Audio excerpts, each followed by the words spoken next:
शरद पवार के साथ आए दादा। एनसीपी में भगदड़ डीडीएच थामने का यही है उपाय। साहब फिर साबित हुए चाणक्य। महाराष्ट्र में विधानसभा चुनाव से पहले एनसीपी के दोनों धड़ों के साथ आने की संभावना मजबूत होती जा रही है। ये हम नहीं बल्कि बीते कुछ दिनों से राज्य की राजनीति की चाल से स्पष्ट होते जा रहा है। अब अजित पवार की एनसीपी के बड़े नेता भी इसकी वकालत करने लगे हैं। महाराष्ट्र विधानसभा चुनाव से पहले एनडीए में शामिल अजित पवार की पार्टी के विधायकों में हलचल तेज हो गई है, क्योंकि एनसीपी विधायक लगातार शरद पवार के साथ आने की मांग कर रहे हैं। इसलिए विधानसभा से पहले अजित पवार और शरद पवार के एक साथ आने की चर्चा शुरू हो गई है। पहले जुन्नर विधायक अतुल बेनके और अब पिंपरी विधायक अन्ना बनसोड़े ने ऐसा ही सुझाव दिया है। 2 दिनों में अजित दाद के गढ़ के सबसे वफादार विधायकों ने घर वापसी को लेकर बयान दिया है। अजित पवार की पार्टी के पिंपरी चिंचवड़ शहर अध्यक्ष अजित गवन के साथ 20 एनसीपी नगर सेवकों के शरद पवार की पार्टी में शामिल होने के बाद अब अजित दादा के वफादार समर्थक भी साहब से मिलने लगे हैं।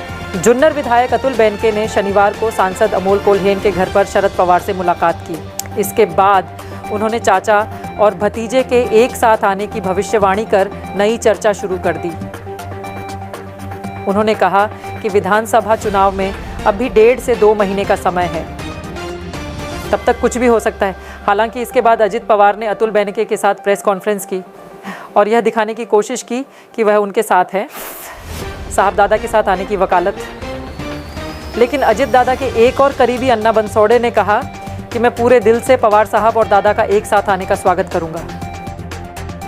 दोनों महान नेता हैं। अगर ये दोनों एक साथ आते हैं तो आने वाले विधानसभा चुनाव में आप निश्चित तौर पर हमारी तस्वीर में बदलाव देखेंगे। लोकसभा में पार्टी के प्रदर्शन और उसके बाद एनडीए के सहयोगियों द्वारा अजित पवार पर निशाना साधने को देखते हुए एनसीपी के विधायक लगातार शरद पवार के साथ खड़े नजर आ रहे हैं। लोकसभा में हार के बाद आरएसएस ने सीधे तौर पर अजित पवार को जिम्मेदार ठहराया है। शिवसेना नेता रामदास कदम ने भी अजित पवार पर निशाना साधा। बीजेपी विधायक सुरेश धस ने खुलेआम अजित पवार की आलोचना की। बीजेपी की अंदरूनी बैठकों में अजित पवार के खिलाफ सुर देखने को मिल रहे हैं। ऐसे में अजित पवार के विधायकों के खुलेआम शरद पवार के साथ जाने के बयान को हल्के में नहीं लिया जा सकता।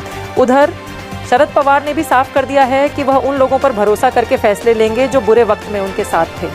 उस क्षेत्र की स्थिति पर विचार किया जाएगा।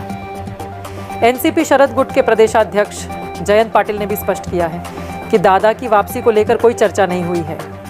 अजित पवार का गढ़ पुणे अजित पवार का गढ़ माना जाता है, लेकिन अब ऐसा लग रहा है कि शरद पवार ने अपना ध्यान इसी किले पर केंद्रित कर लिया है, जिससे अजित पवार के विधायक परेशान नजर आ रहे हैं। लोकसभा में शरद पवार की रणनीति की वजह से एनसीपी के कई दिग्गज उम्मीदवार हार चुके हैं।